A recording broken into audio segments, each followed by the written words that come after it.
Hey guys, welcome to advance A2 2.0। আজকে আমরা 15তম প্রিলিমারি টেস্টের মানে 1993 সালের কোয়েশ্চেনটা সলভ করবো এবং শুধু সলভই করবো না, প্রতিটা এমসিকিউ যেগুলো ব্যাখ্যার প্রয়োজন সেগুলো ব্যাখ্যা সহকারে পড়বো এবং কী করে এই কোয়েশ্চেনগুলো অনেক দিন ধরে মনে রাখা যায় সেই কৌশল আমরা এই 3টি কলম দিয়ে শিখবো। তো চলেন আজকে ভিডিওটা শুরু করা যাক। তো প্রথমত আপনাদের প্রয়োজন হচ্ছে 3টি পেন। এর মধ্যে একটি হচ্ছে কালো রঙের এবং পরবর্তীটি হচ্ছে নীল রঙের এবং আরেকটি হচ্ছে লাল রঙের পেন। এই 3টা পেন দিয়ে আমরা সবগুলো কোয়েশ্চেন সলভ করবো এবং কী করে এই পেনগুলো আমাদের কোয়েশ্চেন সলভে এবং মনে রাখার ক্ষেত্রে কাজে লাগে সেগুলো দেখবো। যে কোয়েশ্চেনগুলো আমরা একবার পড়েই মনে রাখতে পারবো বা একবার পড়ার পরে আমরা উত্তর করার মতো যোগ্যতা মনে হতে পারে সেগুলোর ক্ষেত্রে আমরা কালো পেন দিয়ে দাগাবো, এবং যেগুলোর ক্ষেত্রে আমরা একবার করার পরেই মনে রাখতে পারবো না অর্থাৎ আমাদের দ্বিতীয়বার পড়ার প্রয়োজন হবে সেগুলো আমরা নীল কালি দিয়ে দাগাবো। এবং যেগুলো নীল কালি দিয়ে মানে দাগানোর পরও মানে অনেকগুলো কোয়েশ্চেন থাকবে যেগুলো আমরা অনেকবার পড়ার পরও আমাদের পরীক্ষার আগে মনে নাও থাকতে পারে, তো সেগুলো প্রশ্ন আমরা রেড কালি দিয়ে দাগাবো। তো এইভাবে করে আমরা আজকে 1 থেকে 100 পর্যন্ত যতগুলো এমসিকিউ রয়েছে সেগুলো আমরা করে দেখবো। তো এখানে কয়েকটা আগে থেকে দাগ দেওয়া রয়েছে, তো সেগুলো অ্যাভয়েড করে আজকে আমরা নতুন করে শুরু করবো এবং উত্তরগুলো আমি দাগিয়ে দেবো। তো প্রথম যে প্রশ্নটা হলো সেটা হলো, সুন্দর হে দেও সুন্দর জীবন, হোক দূর অকল্যাণ সকল অশুভন। চরণ দুইটি কার লেখা? তো এটি হলো একটি লেখকের উক্তি, তো এটা কার উক্তি সেটা প্রশ্ন করা হয়েছে। তো এটা হলো শেখ ফজলুল করিমের উক্তি। এটা আমার মনে রাখা আমার পক্ষে একটু কঠিন, তো এটা আমার আরেকবার পড়ার প্রয়োজন হতে পারে, কিন্তু আরেকবার বলে আমি মনে রাখতে পারবো। তো আমি এখানে নীল কলম দিয়ে দাগিয়ে নিচ্ছি। তো আপনাদেরকে কথা বলে রাখি, আপনারা কখনো কিন্তু কোয়েশ্চেন ব্যাংকে সঠিক উত্তরে দাগ দেবেন না, আমি আপনাদেরকে উত্তরগুলো দেখানোর জন্য দাগ দিচ্ছি, কিন্তু আপনারা সেটা করবেন না। 2 নম্বর প্রশ্নটি হলো, আকাবা কোন দেশের সমুদ্র বন্দর? তো এটা আমার জানা মতো এটা জর্ডানের সমুদ্র বন্দর এবং এটা আমার কাছে কিন্তু সহজ ছিল এবং এটা আমি আগেও করেছি, তো তাই আমি এখানে কালো কালিতে দাগাচ্ছি কারণ এটা আমার একবার পড়লেই সবসময় মনে থাকবে। তো পরবর্তী প্রশ্নটা যদি দেখি, ক্রুজিরো কোন দেশের মুদ্রার নাম? তো ক্রুজিরো হলো এখানে মুদ্রার নাম, এখানে কিন্তু নোটে আমার এখানে কিন্তু সঠিক কোনো উত্তর নেই, এই জন্য নোট দিয়ে দিয়েছে যে লুক্সেমবার্গের মুদ্রা ইউরো, ব্রাজিলের সাবেক মুদ্রা হলো ক্রুজিরো, মানে ব্রাজিলের পূর্বে যে মুদ্রা ছিল সেটা হলো ক্রুজিরো ছিল। তো এই কোশ্চেন এখন আসবে না, তো আমরা যে কোশ্চেনটা আর পরবর্তীতে আসবে না সেটা আমরা কিন্তু এখানে ক্রস মার্ক দিয়ে দিতে পারি কারণ এটা সাম্প্রতিক কোনো কোশ্চেন ছিল, এখন কিন্তু এটা আসবে না। তো 5 নম্বর যে কোশ্চেনটা রয়েছে সেটা হলো, পৃথিবীর বিভিন্ন 4 নম্বর কোশ্চেনটা একটি সাম্প্রতিক প্রশ্ন, মানে সাম্প্রতিক বলতে 1993 সালে যে সাম্প্রতিক প্রশ্নের মধ্যে পড়েছিল সেই সম্পর্কিত প্রশ্ন। তো আমরা যে বছর পরীক্ষা দিব সেই সম্পর্কিত তথ্য আপনারা জানে নেব, তো আমাদের এই কোশ্চেনটা কিন্তু করা লাগবে না। আচ্ছা, আমরা যদি পরবর্তী 5 নম্বর কোশ্চেনটা দেখি, তাহলে পৃথিবীর বিভিন্ন দেশের মধ্যে জনসংখ্যার দিক থেকে বাংলাদেশের স্থান কততম? আমরা জানি বাংলাদেশের স্থান হচ্ছে পৃথিবীতে জনসংখ্যার দিক থেকে 8ম, তো এটা সবাই প্রায় জানা কথা, তো আমরা এটাকে কালো কালি দিয়ে দাগ দিচ্ছি। তো এটা সবার ক্ষেত্রে কিন্তু সেম হবে না, আমার ক্ষেত্রে যেটা কালো কালি আপনার ক্ষেত্রে সেটা নীল কালি বা লাল কালি দিয়ে হতে পারে। 6 নম্বর প্রশ্নটি হলো, বাংলাদেশের ভূ উপগ্রহ কেন্দ্রের সংখ্যা কতটি? আমরা জানি ভূ উপগ্রহ কেন্দ্রের সংখ্যা হচ্ছে বাংলাদেশের 4টি, তো এটা আমার জানা তথ্য ছিল তাই আমি এখানে কালো কালি দিয়ে দাগ দিলাম। তো পরবর্তী প্রশ্নটি হলো, গঙ্গা ব্রহ্মপুত্র এবং মেঘনার সম্মিলিত নদী অববাহিকায় কত শতাংশ বাংলাদেশের অন্তর্ভুক্ত? তো এটা বাংলাদেশের অন্তর্ভুক্ত হলো আমাদের এখানে 33%। তো এটা আমার জানা ছিল না এবং আমার এটা কিন্তু মনে রাখতে অসুবিধা হবে, সেক্ষেত্রে আমরা কিন্তু এখানে নীল কালি দিয়ে দাগটা দিয়ে দেবো। পরবর্তীতে 4 নম্বর প্রশ্নটি হলো, গ্রিনিচ মান সময় অপেক্ষা বাংলাদেশের কত ঘন্টা আগে? তো এটা আমাদের জানা কথা যে বাংলাদেশের সময় হচ্ছে 6 ঘন্টা আগে, তো এটা আমি কালো কালি দিয়ে দাগ দিলাম এবং সঠিক উত্তরটা হলো 6 ঘন্টা। এবং পরবর্তী প্রশ্নটা যদি দেখি তাহলে ইংলিশ থেকে রয়েছে এখানে কোশ্চেনটা, যে the speaker fail to make the audience to him patiently, which of the following is the correct verb from in the blank above? তো এখানে কি হবে? এখানে সঠিক উত্তর হবে লিসেন। সঠিক উত্তর হবে লিসেন। তো এখানে ব্যাখ্যাটা দেওয়া আছে ক্যান লিসেন হবে, সঠিক উত্তর হবে লিসেন, কারণ মেক শব্দটির পর বস্তু বা ব্যক্তি যাই থাক মূল ভাবে কিন্তু বেস ফর্ম হয়। আসলে এটা পজিটিভ ভার্বের নিয়ম অনুসারে বসেছে, তো সেই নিয়ম অনুসারে যারা মনে আছে তাদের কিন্তু এই কোশ্চেনটা অনেক ইজি একটা কোশ্চেন। তো পরবর্তী প্রশ্ন তথা 10 নম্বর প্রশ্নটি লিটারেচার থেকে এসেছে, which of the following ages in literary story is the latest? এটা হলো জিওগেইন এজ। তো এটা হলো একটু মনে রাখাটা কঠিন, সেহেতু আমরা নীল কালিতে দাগ দিলাম। 11 নম্বর কোশ্চেনটা হলো, ওয়াইজডম শব্দের বাংলা অর্থ কি? তো আমরা জানি যে ওয়াইজডম শব্দের বাংলা অর্থ হলো প্রজ্ঞা, এটা খুবই একটা সহজ কোশ্চেন ছিল, এই জন্য আমরা এটাকে কালো কালি দিয়ে দাগটা দিয়ে দেবো। আচ্ছা, পরবর্তী কোশ্চেনটা হচ্ছে, the first English dictionary was completed by, মানে কার দ্বারা সম্পূর্ণ করা হয়েছিল ইংলিশ ডিকশনারি? সেটা হলো স্যামুয়েল জনসন। স্যামুয়েল জনসন করতে কিন্তু আমাদের এই যে ডিকশনারি ইংলিশ ডিকশনারি সেটা কিন্তু কমপ্লিট করা হয়েছিল, তো স্যামুয়েল জনসন হবে উত্তর এবং এটা কিন্তু একটা সহজ কোশ্চেন ছিল তাই আমরা এটাকে কালো দিয়ে দাগ দিলাম। স্বাধীনতা যুদ্ধকালে বাংলাদেশকে কয়টি সেক্টরে ভাগ করা হয়েছিল? সেটা সবাই জানা আছে যে 11টি সেক্টরে ভাগ করা হয়েছিল। আচ্ছা, তো পরবর্তীতে 14 নম্বর কোশ্চেনটা সেটা হলো, নিম্নের কোন আন্তর্জাতিক সংস্থার সদর দপ্তর বাংলাদেশে অবস্থিত? আমরা জানি বাংলাদেশে এখন IGO এর সদর দপ্তর অবস্থিত নয়, আগে এটা ছিল। তো এটা হচ্ছে আগের কোশ্চেন, তো এটা এখন আসার সম্ভাবনা নয় যেহেতু এটা আগে ছিল এখন নেই। তো আমরা 15 নম্বর কোশ্চেনটা দেখে নিই। 15 নম্বর কোশ্চেনটা হলো, ওয়াল স্ট্রিট কোথায় অবস্থিত? এটা হলো নিউ ইয়র্কে অবস্থিত। এটা একটা সহজ কোশ্চেন ছিল, কালো কালি দিয়ে দাগ দিলাম। পরবর্তীটা হলো, আকাশ নীল দেখায় কেন? এটা একটা সাধারণ জ্ঞানের কোশ্চেন। তো আকাশ নীল দেখায় কেন? নীল আলোর বিক্ষেপণ অপেক্ষাকৃত বেশি বলে আকাশ নীল দেখায়, তো এটা হলো এটার কারণ। তো পরবর্তী কোশ্চেনটা দেখি, 1 বর্গ ইঞ্চি কত সেন্টিমিটারের সমান? এটি একটি ম্যাথমেটিক্যাল কোশ্চেন এবং এটা একটা মুখস্থ করার কোশ্চেন। তো এটা হলো 1 বর্গ ইঞ্চি সমান 6.45 সেন্টিমিটার, 6.45 সেন্টিমিটার, 6.45 সেন্টিমিটার। পরবর্তীটা কোশ্চেন হলো, যে ভূমিতে ফসল জন্মায় না সেটা কি? মানে এক কথায় প্রকাশ কোশ্চেন, এটা বাংলা সেকেন্ড থেকে এসেছে। যে ভূমিতে ফসল জন্মায় না সেটাকে বলা হয় ঊষর, ঊষর। পরবর্তী কোশ্চেনটা হলো, অপমান শব্দের উপসর্গটি কোন অর্থে ব্যবহৃত হয়েছে? সেটা হলো বিপরীত অর্থে মান, আর বিপরীত অর্থে অপমান, এই বিপরীত অর্থে ব্যবহৃত হয়েছে। খুব সহজ একটা কোশ্চেন ছিল, এটা বিপরীত অর্থে ব্যবহৃত হয়েছে। 20 নম্বর কোশ্চেনটা হলো, সোনালী কাবিন এর রচয়িতা কে? এটা হলো আল মাহমুদ। এটা একটা সহজ কোশ্চেন ছিল, আল মাহমুদ হচ্ছে সোনালী কাবিনের রচয়িতা। My uncle has 3 sons dash work in the same office, which of the following is the best form of pronoun in the above sentence. তো এখানে কি বসবে? এখানে বসবে all of whom. All of whom এটা কেন বসবে আমরা একটু ব্যাখ্যাটা দেখে নেই। যে মাই আঙ্কেল হ্যাজ 3 সন্স অংশ একটি ক্লজ, আবার work in the same office আরেকটি ক্লজ, যা কমা দ্বারা যুক্ত হয়েছে। তাই উভয়ের মধ্যে একটি ক্লজ মেকার বা কনজাংশন বা রিলেটিভ প্রোনাউন থাকা দরকার। কতে এবং গতে রিলেটিভ প্রোনাউন নেই বলে এগুলো গ্রহণযোগ্য নয়, এবং খ ও ঘয়ের মধ্যে সহজে গকে নেওয়া যায়, কারণ অল অফ হুম অর্থ যাদের সকলেই, কিন্তু হু অল ব্যবহার করা সিদ্ধ নয়, তাই এখানে অল অফ হুম বলা মানে বসেছে। তো এই কোশ্চেনটা একটু ডিফিকাল্ট ছিল, তো এইটা আরেকবার দেখা লাগতে পারে, সেহেতু আমি নীল কালিতে দাগ দিলাম। এখানে উত্তর হবে অল অফ হুম। পরবর্তী কোশ্চেনটা দেখি, people always remember patriots, which of the following is the best passive form of above sentence. এখানে উত্তর হবে ঘ নাম্বারটা, the patriots are always remembered, মানে কারো দ্বারা তারা স্মরণ করা হয়, মানে তাদেরকে কারো দ্বারা স্মরণ করা হয়। এটা হলো এটার উত্তর, এবং কোশ্চেনটা অনেক সহজ ছিল, সেজন্য এটা কালো কালিতে আমি দাগ দিচ্ছি। পরবর্তী কোশ্চেনটা হলো, রবীন্দ্রনাথ ঠাকুর তার রচিত কোন নাটকটি কাজী নজরুল ইসলামকে উৎসর্গ করেছিলেন? এটা বারবার আসে, সেটা হলো বসন্ত নাটকে রবীন্দ্রনাথ ঠাকুর কাজী নজরুল ইসলামকে উৎসর্গ করেছিলেন। এটা বসন্ত হবে এটা। আর এখানে একটা ব্যাখ্যা আছে, এটাও আসে থাকে যে রবীন্দ্রনাথ ঠাকুর তার বসন্ত নাটকটি কাজী নজরুল ইসলামকে উৎসর্গ করেছিলেন, তেমনি কাজী নজরুল ইসলাম তার সঞ্চিতা কাব্যগ্রন্থটিতে রবীন্দ্রনাথ ঠাকুরকে উৎসর্গ করেন। বাংলা একাডেমি থেকে প্রকাশিত ত্রৈমাসিক সাহিত্য পত্রিকার নাম কি? সেটার নাম হলো উত্তরাধিকার। এটা একটু ডিফিকাল্ট কোশ্চেন, এই জন্য আমি এটাকে নীল কালিতে দাগাচ্ছি, যেন আরেকবার আমি পড়ি এবং পরীক্ষার আগে মনে রাখতে পারি। সেটার জন্য এখানে উত্তর হবে এটা উত্তরাধিকার। 25 নম্বর কোশ্চেনটা হলো, ঢাকা মুসলিম সাহিত্য সমাজে প্রধান লেখক ছিলেন, সেটা হলো কাজী আব্দুল ওদুদ, আবুল হোসেন প্রমুখ। এই দুজন ছিলেন ঢাকা মুসলিম সাহিত্য সমাজের প্রধান লেখক, কাজী আব্দুল ওদুদ এবং আবুল হোসেন। 26 নম্বর একটি ম্যাথ রয়েছে, পরস্পরকে স্পর্শ করে আছে এমন তিনটি বৃত্তের কেন্দ্র পি কিউ আর, এবং P Q equal to A, Q R equal to B, R P equal to C হলে পি কেন্দ্রিক বৃত্তের ব্যাস হবে, এখানে পি কেন্দ্রিক বৃত্তের ব্যাস হবে সি প্লাস এ মাইনাস বি। যারা এই ম্যাথটা পারেন তাদের ক্ষেত্রে এটা সহজ হবে। এটা আমার কাছে একটু ডিফিকাল্ট লাগছে, ওই জন্য আমি এটা নীল কালিতে দাগা দিচ্ছি। এগুলো ম্যাথ করে দেখতে হবে। তো আসলে এখানে x plus y minus 1 equal to 0, x minus y plus 1 equal to 0 এবং ওয়াই প্লাস 3 ইকুয়াল টু 0 সরল রেখা তিনটি দ্বারা গঠিত ত্রিভুজটি কেমন হবে? সেটা হবে একটা সমদ্বিবাহু ত্রিভুজ। তো এখানে ব্যাখ্যাটা আমরা দেখে নেই, যেহেতু প্রথম ও দ্বিতীয় সমীকরণে এক্স ও ওয়াই স্থানাঙ্ক সমান, কিন্তু তৃতীয় সমীকরণের এক্স স্থানাঙ্ক নেই, সেহেতু রেখা তিনটি দ্বারা গঠিত ত্রিভুজটি অবশ্যই একটি সমদ্বিবাহু ত্রিভুজ হবে। তো এখানে ব্যাখ্যাটা দেওয়া আছে, ওই জন্য ব্যাখ্যাটা পড়ার পর অনেকটা সহজ লেগেছে। তো পরবর্তী কোশ্চেনটা যদি দেখি, 1 থেকে 99 পর্যন্ত সংখ্যার যোগফল কত? তো এটার জন্য আমাদের একটা সূত্র আছে, সেটা হচ্ছে n ইন্টু n প্লাস 1/2, যা আসবে সেটাই কিন্তু এই উত্তরটা। এই যে এখানে করে দেওয়া আছে 1 প্লাস 99 ইন্টু 99 দিয়ে n, তো আমরা পাবো হচ্ছে 4950। খুবই সহজ একটা কোশ্চেন ছিল। পরবর্তী কোশ্চেনটা যদি দেখি, a equal to 1, b equal to -1, c equal to 2, d equal to -2 হলে a minus b into minus b minus into minus c minus into minus d এর মান কত? তো এটা ম্যাথ করে দেখলে কিন্তু খুব সহজে এটা পাওয়া যাবে। এটা হলো উত্তর 0। ওকে, পরবর্তী কোশ্চেন যদি দেখি, ইসলামিক উন্নয়ন ব্যাংকে আইডিবি দেয়া বাংলাদেশের চাঁদার হার কত? আইডিবিকে দেওয়া বাংলাদেশের চাঁদার হার কত? সেটা হলো 10 মিলিয়ন ইসলামিক দিনার। 10 মিলিয়ন ইসলামিক দিনার। এটা একটু কোশ্চেনটা ডিফিকাল্ট ছিল আমার ক্ষেত্রে, তো আমি এটা নীল পেন দিয়ে দাগিয়ে দিলাম। 31 নম্বর প্রশ্নটি হলো, ঠক চাচা চরিত্রটি কোন উপন্যাসে পাওয়া যায়? সেটা হলো আলালের ঘরে দুলাল উপন্যাসে ঠক চাচা চরিত্রটি রয়েছে, এবং এটি আমার জন্য একটু কঠিন ছিল, ওই জন্য আমি এটাকে নীল কালি দিয়ে দাগিয়ে নিচ্ছি। এটার উত্তর হবে আলালের ঘরের দুলাল। পরবর্তীটা প্রশ্ন হলো, বঙ্গদর্শন পত্রিকা কোন সালে প্রকাশিত হয়? বঙ্গদর্শন পত্রিকাটি 1872 সালে প্রকাশিত হয়, এবং এই কোশ্চেনটা আমার কাছে সহজ ছিল, ওই জন্য আমি এটাকে কালো কালি দিয়ে দাগিয়ে নিচ্ছি। আপনারা আপনাদের যে সহজ কোশ্চেন এই অনুসারে নীল লাল এবং কালো কলমটা ইউজ করবেন। 33 নম্বর কোশ্চেন হচ্ছে, what is the meaning of the word intrepid? ইন্ট্রেপিডের বাংলা হলো সাহসী, নির্ভীক এবং ভয়হীন, এবং এটার অর্থ হলো ফেয়ারলেস। তাহলে ফেয়ারলেস এটার উত্তর। আমার যেহেতু ভোকাবুলারি নিয়ে একটু প্রবলেমই হয়, সেহেতু আমি এটাকে লাল কালি দিয়ে দাগাবো, পরবর্তীতে যেন এটা আরও কয়েকবার পড়ে নিতে পারি। তো পরবর্তী কোশ্চেনটা হলো, what is the meaning of the expression bottom line? Bottom line এই কোশ্চেনটার উত্তরটা কি? এটা হলো উত্তরটা হবে হচ্ছে the essential point. Bottom line মানে হচ্ছে খুবই গুরুত্বপূর্ণ একটা পয়েন্ট, মানে কোনো মিটিংয়ের একটা গুরুত্বপূর্ণ অংশ হচ্ছে এসেনশিয়াল পয়েন্ট। সরি, এটা আমি আমার কাছে অনেক সহজ ছিল, সেহেতু আমি এটাকে কালো কালি দিয়ে দাগিয়ে নিচ্ছি। পরবর্তী কোশ্চেনটা হচ্ছে, দ্য ওয়ার্ড প্লুরালিটি। প্লুরালিটি মানেটা কি? প্লুরালিটি মানে হচ্ছে the holding of more than one office at home. Plurality মানে হচ্ছে মোর দেন অন অফিস, মানে প্লুরালিটি মানে হচ্ছে বহুত্ব বা একের অধিক। বাণিজ্যিক পরিভাষায় একের অধিক ব্যবসা বা অফিস, একটি ঘরের মধ্যে একাধিক অফিস বা বাণিজ্য থাকাকেই আমরা বলি দ্য ওয়ার্ড প্লুরালিটি। প্লুরালিটি বলা হচ্ছে। তো আমার জন্য এটা একটু ডিফিকাল্ট ছিল, তো আমি এটাকে নীল কালিতে দাগিয়ে নিচ্ছি, এবং এটার উত্তর হবে the holding of more than one office, মানে বহু অফিস বা বাণিজ্য একটি ঘরে অবস্থান করা। তারপর হচ্ছে paediatric relates to the treatment of children. Paediatric হলো একটা ট্রিটমেন্ট যেটা চিলড্রেনদেরকে দেওয়া হয়। তো এটা আমার জন্য একটু ডিফিকাল্ট ছিল, আমি এটাকে নীল কালি দিয়ে দাগিয়ে দিচ্ছি।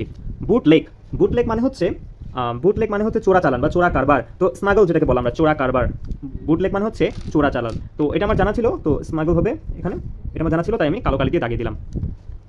এখানে আরও কয়েকটা আছে নোটে, আপনারা চাইলে আপনারা ভিডিওটা পজ করে দেখে নিতে পারেন।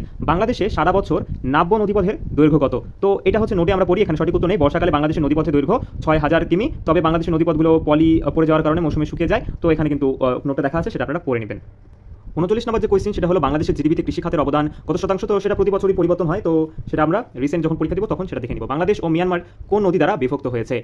আমার জানা মতে বাংলাদেশ এবং মিয়ানমার নাফ নদী দ্বারা বিভক্ত হয়েছে। উত্তর হবে নাফ নদী। এটা একটা সহজ প্রশ্ন ছিল, নাফ নদী দ্বারা বিভক্ত হয়েছে।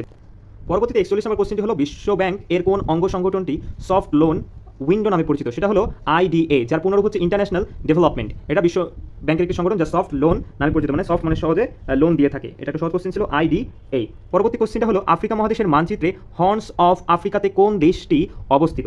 সেটা হলো ইথিওপিয়া। ইথিওপিয়া হর্নস অফ আফ্রিকাতে অবস্থান করছে, এবং এটা একটা সহজ কোশ্চেন ছিল, মানচিত্রে কিন্তু তাকালেই এটা দেখা যাবে। পরবর্তী যে কোশ্চেনটা সেটা হলো 1996 সালের অলিম্পিক গেমস কোথায় অনুষ্ঠিত হয়েছিল? তো আমরা এটা যে সাম্প্রতিক প্রশ্ন, এটা আমরা সাম্প্রতিক পরীক্ষার সময় আমরা এটা দেখে যাব। পরবর্তীটা সাম্প্রতিক কোশ্চেন, সেটা আমরা দেখছি না। 45 নম্বর কোশ্চেনটা হলো কোন নেতা ফরায়েজি আন্দোলনের নেতৃত্ব দেন? সেটা হলো হাজী শরীয়তুল্লাহ। হাজী শরীয়তুল্লাহ।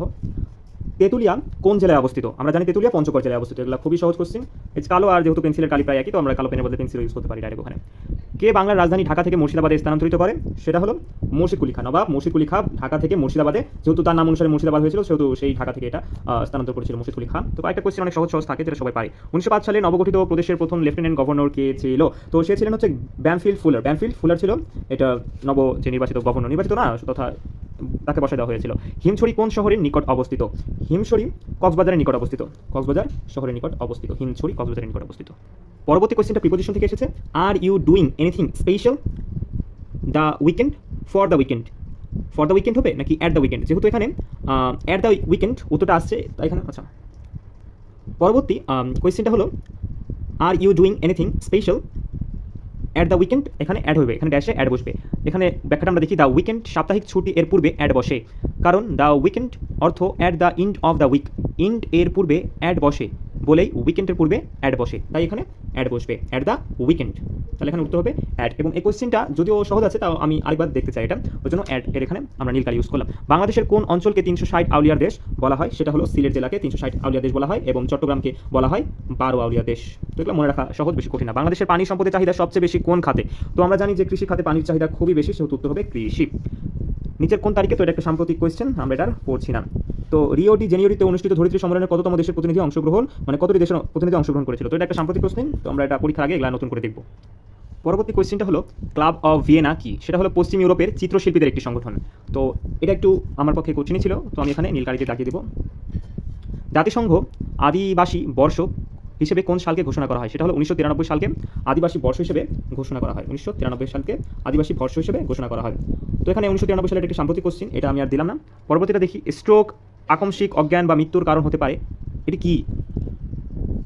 এটি হলো মস্তিষ্কে রক্তক্ষরণ ও রক্ত প্রবাহে বাধা, মানে রক্তক্ষরণ প্রচুর পরিমাণে হয়ে যায় বা রক্ত প্রবাহে বাধা সৃষ্টি হলে এখানে স্ট্রোকটা হয়ে থাকে। এটা সাধারণ জ্ঞান প্রশ্ন ছিল। কোনটি রক্তের কাজ নয়? রক্তের কাজ নয় হলো জারক রস বা এনজাইম বিতরণ করা, এটা রক্তের কাজ নয়। বাকি সবগুলো এখানে রক্তের কাজ। ডিজিটাল ঘড়ি যাকে আমরা স্মার্ট ওয়াচ বলে থাকি বা ক্যালকুলেটরে কালচে বা অনুজ্জ্বল যে লেখা ফুটে ওঠে তা কিসের ভিত্তিতে? সেটা হলো সিলিকন চিপের ভিত্তিতে এই লেখাগুলো ভেসে ওঠে। এটা খুব সহজ একটা প্রশ্ন ছিল, সিলিকন চিপের ভিত্তিতে। Which of the following is a correct sentence? তো কোনটা সঠিক বাক্য? He was too clever to miss the point, এটা হলো টু এর রুলস ব্যবহার হয়েছে, খুবই সহজ একটা রুলস। পরের প্রশ্নটা যদি দেখি, the poet laureate. The poet laureate, the poet laureate মানে হচ্ছে the court poet England, the court poet England. এটা দ্য কোর্ট পোয়েট ইংল্যান্ডকে বলা হয় পোয়েট লভ ইট। ওই যে নোবেল লভ ইট যেমন বলা হয়, তেমন এটা হচ্ছে poet laureate, the court poet England. আচ্ছা, which of the following school of literary writings is connected with a medical theory? সেটা হলো কমেডি অফ হিউমার্স, যেটা মেডিকেল থিওরির সাথে কানেক্টেড, কমেডি অফ হিউমার্স। পরের প্রশ্নটা হলো who of the following was both a poet and painter, মানে both a poet and painter. কে একই সাথে কবি এবং পেইন্টার বা চিত্রকার?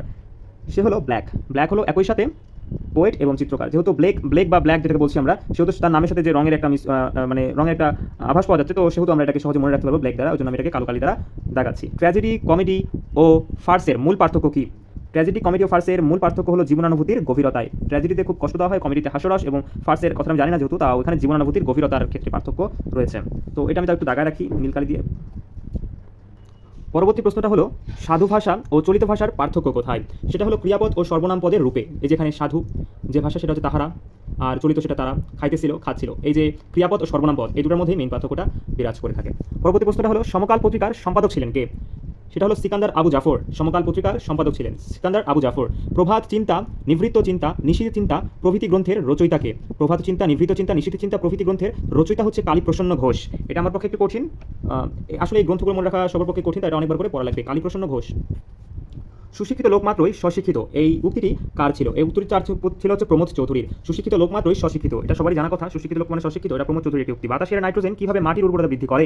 বাতাসের নাইট্রোজেন মাটির অজৈব লবণকে পরিবর্তিত করে মাটির উর্বরতা বৃদ্ধি করে। এটা আমার জানা ছিল না, তাও এটা আরেকবার পড়া লাগতে পারে, ওই জন্য আমি এটা নীল কালি দিয়ে দাগিয়ে নিলাম। মাটির অজৈব লবণকে পরিবর্তিত করে সেটা মাটির উর্বরতা বৃদ্ধি করে।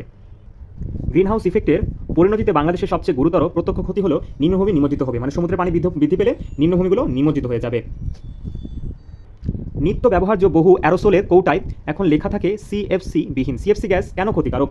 তো এটা কেন ক্ষতিকারক? এটা হলো ওজোন স্তরে ফুটা সৃষ্টি করে সিএফসি গ্যাস, তাই এটা অনেক ক্ষতিকারক। 64 কিলোগ্রাম বালি ও পাথরের টুকরোর মিশ্রণে বালির পরিমাণ 65%। কত কিলোগ্রাম বালি মিশ্রণে নতুন মিশ্রণে পাথর টুকরোর পরিমাণ হবে 40%? সেটার উত্তর হবে হচ্ছে 56.0%, মানে 56%। তো এটা ম্যাথ এখানে দেওয়া আছে, এটা দেখলে আপনারা বুঝতে পারবেন। তো আমি ডাইরেক্ট এখানে দাগা দিচ্ছি। এটা আমার কাছে একটু ডিফিকাল্ট ছিল, পরবর্তীতে আমি এটা করে দেখবো, তো আমি এখানে নীল কালি দিয়ে দাগা দিলাম। 74 নম্বর প্রশ্নটা হলো কোন সংখ্যার 2/7 64 এর সমান? সেটা হলো 224। এখানে অঙ্কটা করে দেওয়া আছে, ব্যাখ্যাটা আপনারা পজ করে দেখে নিলে হবে। একটি 50 মিটার লম্বা মই একটি খাড়া দেওয়ালের সাথে হেলান দিয়ে রাখা হয়েছে। মইয়ের এক প্রান্ত মাটি হতে 40 মিটার উচ্চ দেওয়ালকে স্পর্শ করে। মইয়ের অপর প্রান্ত দেওয়ালের দূরত্ব, মইয়ের অপর প্রান্ত দেওয়ালের দূরত্ব কত? সেটা হলো এখানে 30 মিটার। এখানে ওই উত্তরটা দেওয়া আছে, কী করে করা হয়েছে সেটা আপনারা দেখলে বুঝতে পারবেন। অবশ্যই আপনারা এগুলো পজ করে দেখে নেবেন, কারণ ম্যাথগুলো একটু ম্যাথমেটিক্যাল টাইমে আপনাদেরকে খাতায় হাতে কলমে করে দেখতে হবে। তো আমি তাও এখানে উত্তরগুলো বলে দিচ্ছি, আপনারা এখানে মিলাই নিন। 76 নম্বর কোশ্চেনটা হলো 2 + x + 3 = 3 × x + 2 হলে x এর মান কত? x এর মান হলো -1/2। এটা এখানে লেখা আছে, এখানে ক্যালকুলেশনটা করলে উত্তরটা চলে আসবে। তারপরে প্রশ্নটা হলো কোন সংখ্যাটি বৃহত্তম? এখানে বৃহত্তম সংখ্যাটি হলো √0.3। এখানে প্রত্যেকটা আপনারা উত্তর করে দেখলে কিন্তু দেখা যাচ্ছে যে এখানে 0.54 সবচেয়ে বড় সংখ্যা, এটা √0.3কে বলা হচ্ছে। শুদ্ধ বানানটি নির্দেশ করুন। এখানে কোন বানানটা শুদ্ধ? তো আমরা জানি মুহুর্মুহু বানানে সবগুলোতেই হুস্যকার ব্যবহৃত হয়, সেহেতু এখানে আমার মনে হচ্ছে প্রথমটা সঠিক। হ্যাঁ, প্রথমটা এখানে সঠিক উত্তর, এবং এটা সহজ কোশ্চেন ছিল। আচ্ছা, পরেরটা যদি দেখি, এখানে দুধলোক বা দুহলোক যেটাকে বলি আমরা, শব্দের যথার্থ সন্ধি বিচ্ছেদ কোনটা হবে? এটা হবে হচ্ছে দ্বীপ যোগ লোক। এটা সন্ধির নিয়ম অনুসারে হয়েছে, তো সন্ধির নিয়মগুলো পড়লে এটা কিন্তু খুব সহজে পারা যাবে। তো এটা আমি পারি জন্য এটা আমি কালো কালি দিয়ে দাগ দিয়ে দিলাম। তাপ শব্দের বিপরীতার্থক শব্দ কি? তাপ শব্দের বিপরীতার্থক শব্দ হলো শৈত। তাপ শৈত বা শীতের যে প্রবাহ বাতাসে সেটা হলো শৈত। আলট্রাসোনোগ্রাফি কি? আলট্রাসোনোগ্রাফি হলো ছোট তরঙ্গ দৈর্ঘ্যের শব্দের দ্বারা ইমেজিং করা। ছোট তরঙ্গ দৈর্ঘ্যের শব্দের দ্বারা যে ইমেজিং করা সেটা হলো আলট্রাসোনোগ্রাফি। এটা সহজ একটা কোশ্চেন ছিল, ছোট তরঙ্গ দৈর্ঘ্যের শব্দের দ্বারা ইমেজিং করা হচ্ছে আলট্রাসোনোগ্রাফি। বাংলাদেশের তড়িৎ এর কম্পাঙ্ক ফ্রিকোয়েন্সি প্রতি সেকেন্ডে 50 সাইকেল, এর তাৎপর্য কি? মানে এর অর্থটা কি? এটার অর্থ হলো প্রতি সেকেন্ডে বিদ্যুৎ প্রবাহ 50 বার দিক বদলায়। প্রতি সেকেন্ডে বিদ্যুৎ প্রবাহ 50 বার দিক পাল্টায়। আমি এগুলা দুবার করে উচ্চারণ করে দিচ্ছি যেন আপনারা সহজে মনে রাখতে পারেন, এগুলো একটু ডিফিকাল্ট কোশ্চেন। 84 নম্বর যদি দেখি, নিচের কোন দেশটি গ্রুপ অফ 7 এর সদস্য নয়? তো গ্রুপ অফ 7 এর সদস্য কোনগুলো সেগুলো জানলে কিন্তু আমরা এই উত্তরটা পারবো। তো গ্রুপ অফ 7 এর সদস্য নয় হলো এখানে সুইডেন দেশটি হচ্ছে গ্রুপ অফ 7 এর সদস্য নয়। তাছাড়াও এখানে যুক্তরাষ্ট্র, Britain, France, Italy, Germany, Japan ও কানাডা গ্রুপ অফ 7 এর সদস্য। কিন্তু গ্রুপ অফ 8 এর মধ্যে সুইডেন থাকতে পারে, নাও থাকতে পারে, কিন্তু আমরা যেটা প্রশ্ন করেছি সেটা হচ্ছে সুইডেন হবে হচ্ছে উত্তর, গ্রুপ অফ 7 এর সদস্য নয়। বিশ্বের কোন শহর নিষিদ্ধ শহর হিসেবে পরিচিত? আমরা জানি যে লাসা একটি নিষিদ্ধ শহর হিসেবে পরিচিত। লীগ অফ আরব স্টেটস এর সদর দপ্তর কোথায়? লীগ অফ আরব স্টেটস এর সদর দপ্তর হলো কায়রোতে লীগ অফ আরবের সদর দপ্তর অবস্থিত। বাংলাদেশ নিচে উল্লেখিত কোন সময়ের জন্য জাতিসংঘ নিরাপত্তা পরিষদের অস্থায়ী সদস্য হিসেবে নির্বাচিত হয়েছিল? সেটা হলো 1979 থেকে 1980 সাল পর্যন্ত। দ্য ইউনাইটেড নেশনস ইউনিভার্সিটি কোন শহরে অবস্থিত? সেটা হলো টোকিওতে। দ্য ইউনাইটেড নেশনস ইউনিভার্সিটি মানে জাতিসংঘ বিশ্ববিদ্যালয় কোথায় অবস্থিত? সেটা হলো টোকিওতে। এটা অনেকবার আসছে, জাতিসংঘ বিশ্ববিদ্যালয়, এটার জন্য সহজ একটা কোশ্চেন। বাংলাদেশের মোট রপ্তানি আয়ে রেডিমেড গার্মেন্টসের অংশ কত? তো এটা একটা সাম্প্রতিক কোশ্চেনই বলতে পারি আমরা, তো ওটা পরীক্ষার আগে আমাদেরকে দেখে যেতে হবে। পরবর্তী কোশ্চেনটা হলো বাংলাদেশ জাতীয় সংসদের নির্ধারিত আসলে মহিলা সদস্যের সংখ্যা কত? তো এখন কত সেটা কিন্তু পরিবর্তিত হয়েছে, তো আমরা এটা রিসেন্ট কোশ্চেনে দেখে যাব। ইচ্ছা বিশেষের বিশেষণ নির্দেশ করুন। তো ইচ্ছার যে বিশেষণ রূপ সেটা কোনটা? ইচ্ছার বিশেষণ হলো, এখানে ইচ্ছার বিশেষণ হবে ঐচ্ছিক হলো এটার বিশেষণ রূপ। ইচ্ছা হলো একটা বিশেষ রূপ এবং ঐচ্ছিক হলো বিশেষণ রূপ। কোন বাক্যটিতে সমধাতুজ কর্ম ব্যবহৃত হয়েছে? এখানে যে ঘ নাম্বারটা রয়েছে, সেই যেই চাল চেলেছে তাতে তাকে ষড়যন্ত্রকারী ছাড়া আর কিছু বলা যায় না। এখানে সমধাতুজ কর্ম ব্যবহৃত হয়েছে। তো এটা রুলসগুলো পড়লে আপনারা খুব সহজে এগুলোর উত্তর করতে পারবেন। What is the synonym of incredible? ইনক্রেডিবলের সিনোনিমটা কি? ইনক্রেডিবল সিনোনিম হচ্ছে আনবিলিভেবল, মানে অবিশ্বাস্য। অবিশ্বাস্য কোনো ঘটনা হচ্ছে ইনক্রেডিবল বা unbelievable. What is the synonym of famous? What is the antonym of famous? সেটা হলো অবসকিউর। অবসকিউর হলো ফেমাসের অ্যান্টোনিম। আরও কয়েকটা অ্যান্টোনিম রয়েছে, আননোন, ইনফেমাস ইত্যাদি। প্লিবিসাইট এর সাথে রিলেটেড কোনটা? প্লিবিসাইট হলো পলিটিক্সের সাথে রিলেটেড। প্লিবিসাইট পলিটিক্সের সাথে জড়িত। Who wrote beauty is truth? Truth is beauty, এটা অনেক কমন একটা কথা, সেটা হলো কিডস। জন কিডস মনে হয় এই কথাটা বলেছিল। মেনি আইল্যান্ডস মেক আপ, মানে কতগুলো আইল্যান্ড মিলে গড়ে তোলে হচ্ছে অ্যান আর্কিওপেলজি গঠন করে থাকে কতগুলো আইল্যান্ড বা দ্বীপ নিয়ে। বাংলাদেশের সরকারি মেডিকেল কলেজের সংখ্যা কতটি? বাংলাদেশে বর্তমানে 38টি মেডিকেল কলেজ রয়েছে। এটা একটা সাম্প্রতিক প্রশ্ন হতে পারে, তো এটা পরীক্ষার আগে আমাদেরকে জেনে যেতে হবে। সেন্ট মার্টিন এর অপর নাম কি? সেটা হলো নারকেল জিঞ্জিরা, যেহেতু এখানে অনেক নারকেলের গাছ রয়েছে। পরবর্তী প্রশ্নটা হচ্ছে 2000 সাল নাগাদ, এটা হচ্ছে একটা সাম্প্রতিক কোশ্চেন, তো এটা আমরা করবো না। আজকে ভিডিওটা যদি ভালো লেগে থাকে তো অবশ্যই একটা লাইক করে দিবেন, এবং পরবর্তী যে 16তম বিসিএস প্রিলিমিনারি কোশ্চেন এবং 17, 18 প্রত্যেকটা কিন্তু ভিডিও এভাবে আসতে থাকবে। তো প্রথম ভিডিও ছিল আজকের কোয়ালিটিটা একটু খারাপ হতে পারে, কিন্তু পরবর্তী ভিডিওতে অবশ্যই কোয়ালিটি এর থেকে ভালো রাখার চেষ্টা করবো।